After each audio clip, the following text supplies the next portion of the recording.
Hey guys, welcome back to the podcast. Today we talked with Shaun Pugmire. He is a filmmaker and creative director with tons of experience in narrative, music videos, nonprofit, church work, that sort of stuff. Really had a great conversation. We talked about creative career navigation, collaborating with other creatives, and just the journey that he took from being a graphic designer to being a filmmaker and creative director. So we had a really good time. I've known Shaun for years and hope you enjoy the convo. Let's dive right in. Your opinion doesn't matter. Is that the best thing I'm ever going to make? I don't know, maybe. Like, this podcast is called Make Stuff. Like, now's the time.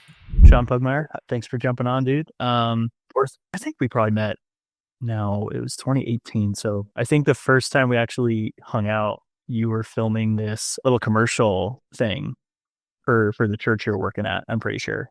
Right? Remember how Britt and I acted in this little promo video you did? I filmed it where you were working. Yes, that's right. I think that's when we first met. And then I was like, who is this guy? And so saw you doing all kinds of film stuff. And I mean, you've shot on film, you've shot digital. And I mean, you got me thinking, man, like what can we do as church people to make things more creative than they have to be? And I think I've always appreciated that you've like pushed the envelope with that. So maybe just tell me, I mean, first of all, where are you from? Kind of what was the brief history on Shaun and where did you grow up and all that good stuff? I grew up in LA, which is funny because being involved in film, I did not do that while I lived in LA. I did it after I moved away. I was there until I got married. So back in 2012, moved up to the Bay Area. I got involved in video stuff kind of accidentally. I mean, my friends and I had a YouTube channel fresh out of high school, whatever. We did some like sketch comedy stuff, super inappropriate stuff on YouTube, like back when YouTube was kind of blowing up. So it was like we had our weird channel that was like too meta at the time for what people were consuming, alongside like Corridor Digital before they became Corridor Crew, and like Freddie W. and these guys are doing all these like action VFX heavy stuff, and we're like doing these like black comedy like meta weird stuff on the side. One of the guys in our little group, he was the one who knew everything about cameras and filmmaking and whatever. We just were film nerds. When I was younger, I thought you had to be like, I don't know, have gone to school or something. Like just a naive mind of like in the creative space, it's just like anything else. You got to go to school, you got to do A, B, or C. And it's like, actually, you just kind of have to make it and do it if you can, if you have access to stuff. And that's what it was. I didn't realize I was like living that reality in that moment. I was learning in that process, but I got involved doing it professionally just kind of on accident. I went to school for graphic design and illustration. Like, and it's like a credit or two short, before I got married. I just then wrote back, you should probably finish, especially if you're that close. But it helps justify the debt, Yeah, and I was working like a bunch of odd jobs and things. Like I was the janitor at a local school, and I was also doing like freelance logo design, and I did like a children's book character designs for like a card game. My soon-to-be wife was sending me jobs that I should take a look at, and we were thinking like it'd be a good time to maybe move. It was just the time for us to kind of make our own way. I had started kind of like, I was making my home churches like bulletins and like random things like that for like $75 a week. And I was like, I could do this for work. Like I'd never thought about that. Like this is a real thing that people actually do for a living. And nothing worked out until we got like pretty far with one place, like far enough that they were like, hey, basically we want you to take this job. It was like a church in somewhere in Northern California, and it was a graphic design position. And I was like, oh, sweet. Like it was pretty much a done deal. A couple of weeks go by. I'm like trying to reach out while we're on our honeymoon, and I get completely ghosted by this church. And so I did not have anything coming home. We had nothing. That's tough. And so it was like back to the grind again. And then my wife sends me this job application, and it was for a church in Northern California. Like, honey, this is a video position. And she's like, oh, like whatever. I'm not even looking at that. I'm just sending you jobs like free. I'll find some more. And I was like, you know what? No, I'm going to go ahead and apply for this job. So super underqualified. I literally on my resume put links to the sketch comedy stuff that we did that was absolutely not appropriate for church work as proof that I could do this job. I'm like literally acting in these as well. But hey, it worked because I got a call and the guy was like, can you explain to me, one, why you applied, and two, what am I looking at here? Um, Which is and still like you don't know if that's a good or bad thing. You got to get through a combo. right, I was just honest with him. I was like, listen, like, here's my situation. I've got a little bit of experience, but he was like, all right, listen, I'm gonna give you two projects. I'll send you an email, with, like, kind of briefs on each one. I'll give you a deadline, and we'll see what you come up with. Sent them along. They flew us up for an interview, and I got that job. It was pretty much like film school. Like, it was a smaller church, but they were highly creative. Real heavy emphasis on like creative elements in the service. Looking back at it now, it was a lot of work. I can look back at that work, and I will not show it to you, but I can look back at it. I can see clearly how I grew in this area, and this, it's laid out by year. It's like, oh wow, there was a big jump from there to there in quality. What happened there? I can't remember what I was going through in life, but there was some clear things to show me that, oh, then maybe there's something to this, and this might be something I can actually do. It's so interesting because I think seeing you go from doing it purely for fun to, in a way, kind of stumbling into making it your career trajectory is not the most common approach. Like you said, like you were maybe jumping into it with this naive sort of like, not thinking you really needed formal education to do it, but just sort of jumping in. Were you kind of a big instigator of that kind of jumping into that for fun stage? I think something I've learned about myself, even earlier, like in high school, I was in a band with my friends. So we were in a metal band. Like looking back at it now, like we were not compatible as a group. Some of us were really driven, and some of us were driven by the others. And at a certain point, that kind of breaks apart. It's like I helped write lyrics with one of the other guys, but I was the one driving the whole thing. I was the only one who could remember all the parts. Looking back, I'm like, I was and still am a person like that. I can have an idea, see what the end product is, and do whatever I can to describe to the people who are better than me at a thing I need accomplished to make it happen. Like I can describe what that is and get that done. And that moving into where I am now, I can see like, oh yeah, I've always been somebody who worked that way. Now it's like I'm a creative director, which is literally what that job is. You had this creative instinct to make something, and it seems like, so was music kind of your first real serious medium of creativity before you got into making YouTube videos, and then from home?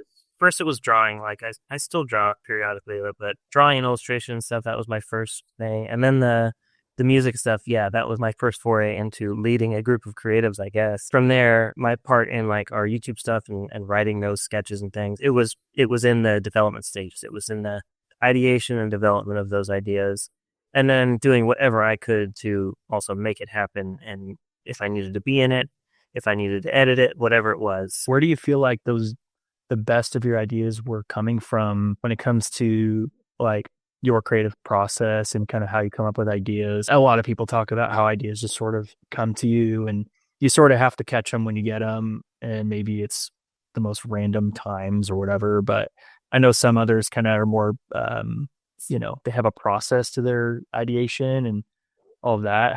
Where do you feel like you land on that scale? It's kind of different. Like if I'm looking at things I'm making for myself, I think they come from somewhere kind of deep inside. It's like a passion or a feeling. What do I want to feel when I look at this or whatever it is? So personally, it's like, it's that. And I come up with my best ideas when I'm in the shower, and I'll just be like staring into blank space. Like I'll come up with something and write it down in my notes app or whatever. At work, it's more, I know how to initiate this conversation, maybe get the ball rolling, and maybe it's a shadow of an idea I came up with that gets the ball rolling. Maybe that's something that gets the ball rolling, but by the end of it, it's like we've come up with something together, and it's maybe completely different than what I was thinking, but it's better. What would you say, even in kind of like the film side of things for yourself, what was maybe one of your first passion projects that you feel like you really still connect to now? Like, is there any one, like, I know you say you look back and you're kind of like, I won't show you that, but is there certain projects that you, and maybe why does that resonate with you to this day, or how do you look at it now? I think the first project I was very much proud of, some of my friends who I've known for a while now, like who work in film and stuff, they'll still tell me that this project is the one that they remember. And it was in like I think it was like 2019. So this is a long time after I even started doing this work. It was like 7 years after doing my best to learn how to film. I had done this little like commercial spot. It was like for some initiative at the church that I was working at to highlight life groups or small groups or whatever they call it there. But there was this volunteer at the church, and I heard she was like a writer, and I was like, oh, cool. And she was like working on a novel or something like that, and she wanted to be involved. She was curious about the whole process. So I let her like write a script version of my outline. And so she did that. And then I got a few friends together, like had a really small budget. I hired JP to come out from Louisiana. He lives in Louisiana. So he comes, we filmed this thing at my house. JP was working with me just to see how we work together. And we didn't have a budget, so we were super limited on gear. We were using like a Blackmagic camera, and what we were trying to do with it, like it couldn't quite handle. And so like there's some problems. After that, like a year later, I hired JP again to do this thing for an Easter service. And it was really ambitious. It was like this spoken word. It's set around like this AA meeting, and there's a guy, and Yeah, I remember this one. yeah. So it's like the spoken word artist is like another guy at the AA meeting. He's telling this story, but it's like mirroring this other guy's story. So he's thinking about his life and how he ended up in this place. I always remember he said that. He's like, you've grown like so much. This is like night and day. It meant a lot to me because I knew the people he had worked with. I knew the sets he'd been on. That was like a turning point and how I thought about projects, how I accomplished them. And it came organically out of, me. I was just trying to get better, If anybody's struggling, like, I'm not amazing right away or whatever, I'm not saying I'm amazing, but I feel like I didn't quite even understand what I was doing until like 7, 8 years into doing it. The volunteer at the church who wrote that little script, that little commercial, she like is a totally successful author. She's put out a whole trilogy. Like her first book was made into a movie. We sat down before she went and into production on a movie of her book that she wrote while she scripted this little thing out. And I'm sure, yeah, for you to have been able to surround yourself with people who are further ahead than you in some ways, or in either in some skill set or just even in general, how much that meant to you to get that piece of feedback, which I think a lot of us struggle to find and get, like I get ads all the time for these like content creator coaches or filmmaking coaches. And it is kind of a pay to play thing to some extent. I remember getting one opportunity to ask a question to a guy who's like a commercial DP. And it was like a super personal question. And it was like one of the first times I ever felt like, oh, I was able to get like a real answer from somebody who I know for a fact is like killing it in its space. And I think for a long time, I've, struggled to figure out how to get a healthy kind of feedback loop so that I am continuing to grow and also get the kind of constructive criticism that you can grow from and not just sort of like, oh yeah, that was good. Or like, oh, it's fine, And I think in church work, especially, you could put blood, sweat, and tears into something and get like no feedback. Oh, what do I have to beg for feedback?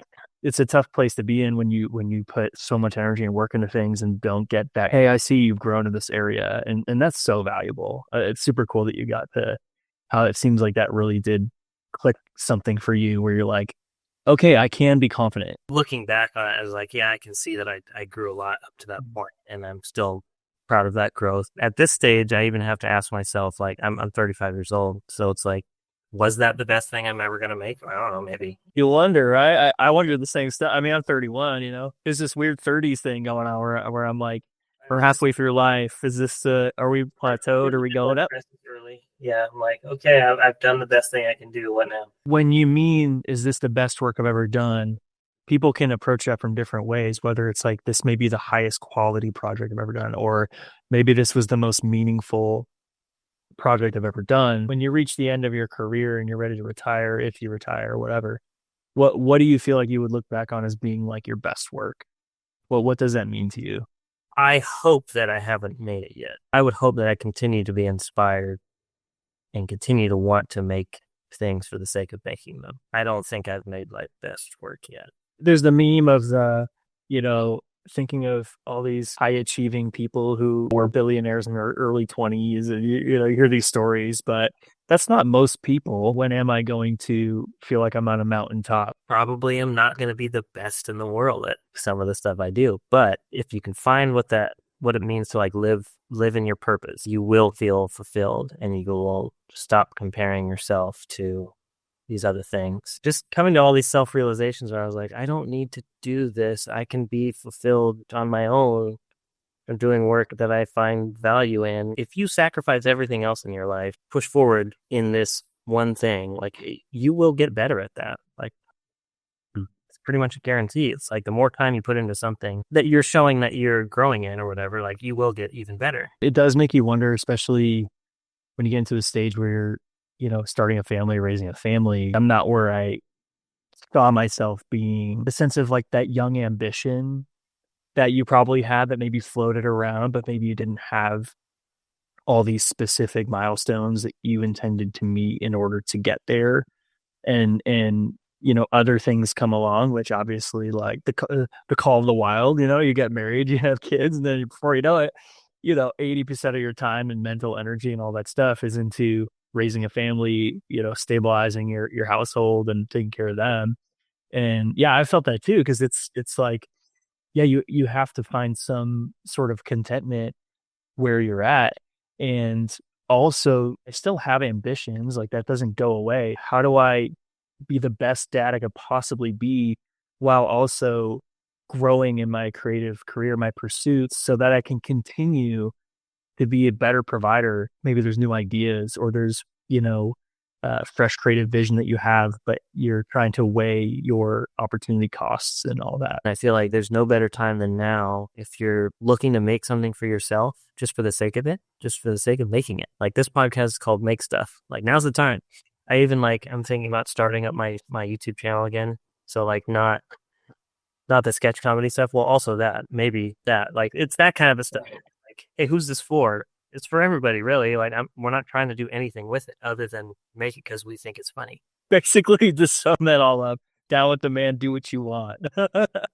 So yeah, I just pissed off all my friends. Like I think Americans especially, we think differently about things we like to do and things we have to do. And I think other cultures have shown that like when you marry those two things together in a healthy way, it just becomes part of who you are. Like your profession is your passion. It's what you were made to do. Like that's not a weird thing to say other places, but it is here. Mm-hmm. I was made to do this sort of thing. Like, well, what are you talking about? Like that's actually what they care about. And they work towards and they get better at, and like that's what they're good at, and it's amazing. I can't do that, and it would be sad if I got a job in construction and was the worst at it and hated it, but I had to. What would you say is your ideal way to jump into those things? And then maybe also, what would you suggest to people who maybe are figuring out how to scratch a creative itch for the first time, and maybe they're a little hesitant in terms of like not knowing what the right steps to take are and all that? If you're just starting out, I kind of feel like you do just kind of have to jump into it. Like I'll over engineer something in my brain until I don't want to do it anymore. Do you know what I mean? You have to kind of capture that initial energy and just like start doing it. If I'm lucky enough to have an idea and be able to accomplish it right away, that's the golden opportunity. Within that process, there's moments where you do have to kind of shoot from the hip. Something you didn't plan for, you got to make a quick decision, whatever. Like, but I oftentimes, I'm sure a lot of other people that oftentimes get stuck in the, it just isn't quite good enough, or it's not quite what I want it to be. Well, let me just sit on it for a little bit longer. Some growth can happen in your mind where you think about, how would I do this and how do I approach this, whatever. Like that's obviously good when you're trying to figure something out, but doing the thing to completion, like finishing a project, whatever it is, that's what helps you grow. Just knowing your work too, I would have thought, like you probably get into the details and really map it out first and all of that. And I know you do, but it's interesting that you would kind of go that direction first in terms of that, because if you don't act on the idea, it will never happen. You will never learn. You'll never get where you want to go with the idea. It's easy to form ideas, maybe even capture ideas, but it is 10 times harder to manifest that idea into something real because of all the hoops that one has to go through, especially when they have less experience, on the front end. There are projects I've had to do where there was no time to plan at all. And then there's times where you plan everything methodically, everything's in place, and you get there and you start making it and none of it works. You have to throw it all out the window. And it, like that's stressful times. There's a story or a message or something you're trying to get across. The circumstances around you could change drastically, but as long as you still know what needs to come across, you can still accomplish it. It's good to prepare. I always feel like it's better to prepare because then it just helps you be more prepared for throwing everything out the window and trying something else. Let's set the expectations to certain things may fail. Certain things may not go as planned at all. Will fail. So much of it is problem solving, learning how to make decisions on the fly. And I've gotten quite good at it, especially in set environments, but being able to make a quick decision when everything falls apart. This is not what we wanted. What are we going to do instead? This is what we have to accomplish for our story or somebody else's story that we need to accomplish for them. Like, this is what we know. How can we fix it now? That kind of leads me to kind of touching on the collaboration too, because that's a big part of, I think, any creative's walk of life is understanding and kind of navigating the whole landscape of like there's other people and not everybody is necessarily geared well for collaboration at like a high level. And a lot of creatives that I know tend to be pretty like introspective and pretty solo in their approach to creativity. Maybe they like to be in their little creative, the garage, the workshop, doing what they love to do. And maybe just like once people come into the picture, it just complicates things. But I mean, for you, what's been your journey just on the front of like collaboration and whether that's on like the relational side or project side or whatever? It's kind of twofold. So like if you're making your own thing, you don't have to collaborate with people. If you're making your own thing and people want to do your thing because they like what you came up with, if it's set up that way, then it's almost like you're expected to do what you want to do because this is your idea. And if you're making something for somebody else, you're facilitating the making of that thing. Your opinion doesn't matter. Let's say you work for a church and senior pastor, I want this video. I've been thinking about it, whatever.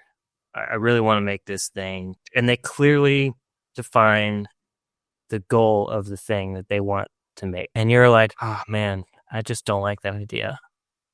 I really don't like that idea. It hurts my creative sensibilities and I just don't feel like making that. It's like, so what?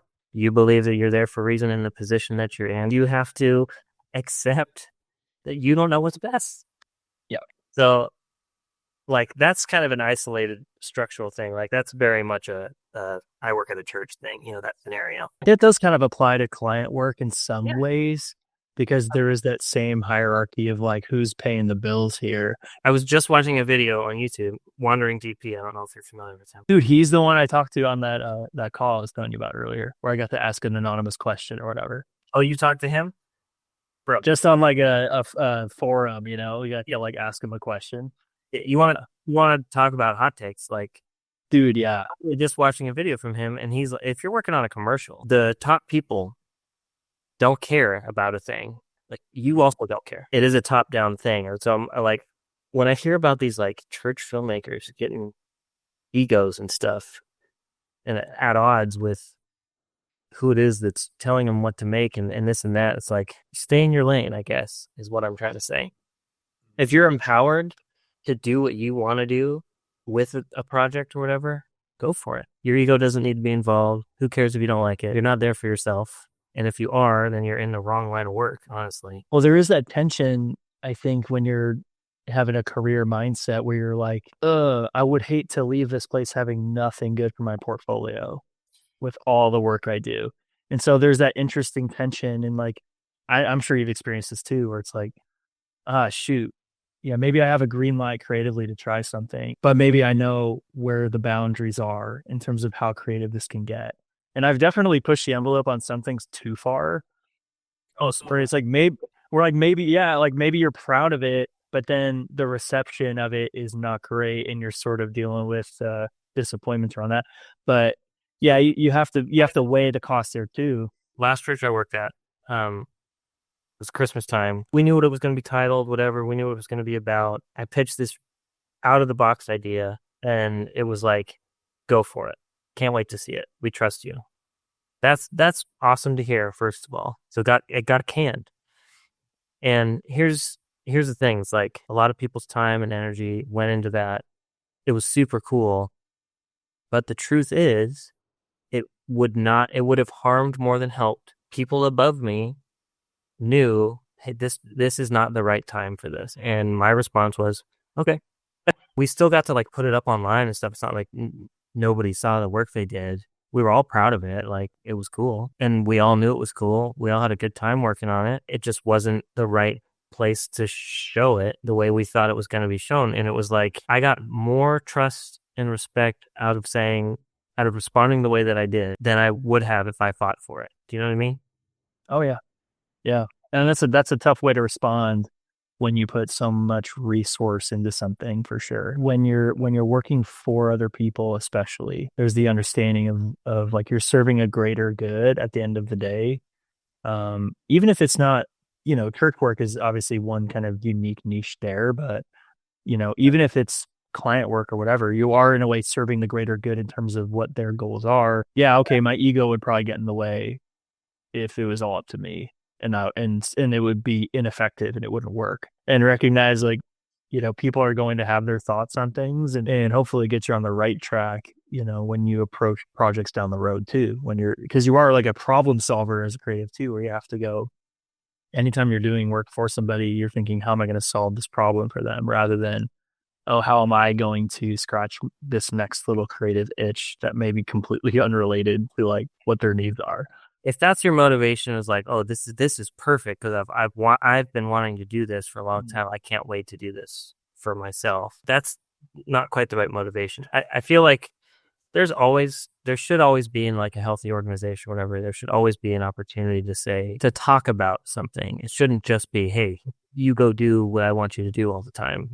That's not what I'm saying. That's the sweet spot. But at the end of the day, like, you do kind of have to check yourself. Am I doing this for myself, or am I doing this because I believe it's the right thing to do? When it comes to things like consumerism, and it comes to things like really your value set, I think most creatives are going to create through that lens. It's kind of why you see social media as this really frustrating dichotomy of, you have people that are solely there to just like drag your eyeballs to their page to click their affiliate link. And I think everyone feels the difference between content, if we're just talking about content that actually helps a person, versus content that just sort of keeps them on a platform longer. And they're technically creatives, but there's the people who are creatives who want to, I think, genuinely be of help to people and find ways to engage with people in a way that's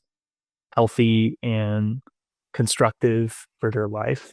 Personally, I just feel like that's a better approach to your why behind creativity, and your why behind especially content. It's definitely like the creators I'm drawn to the most are the people who I know they're literally doing this because they want to, for the sake of doing it, and not to get me to subscribe to something for $15.99 a month. Well, dude, thanks for jumping in today, man. I appreciate it. And I'm not on Instagram very much, but every time I do, I'll just like scroll for a few minutes, and I usually see Christian media pop up. So let's go. We're hitting the feed. This is good.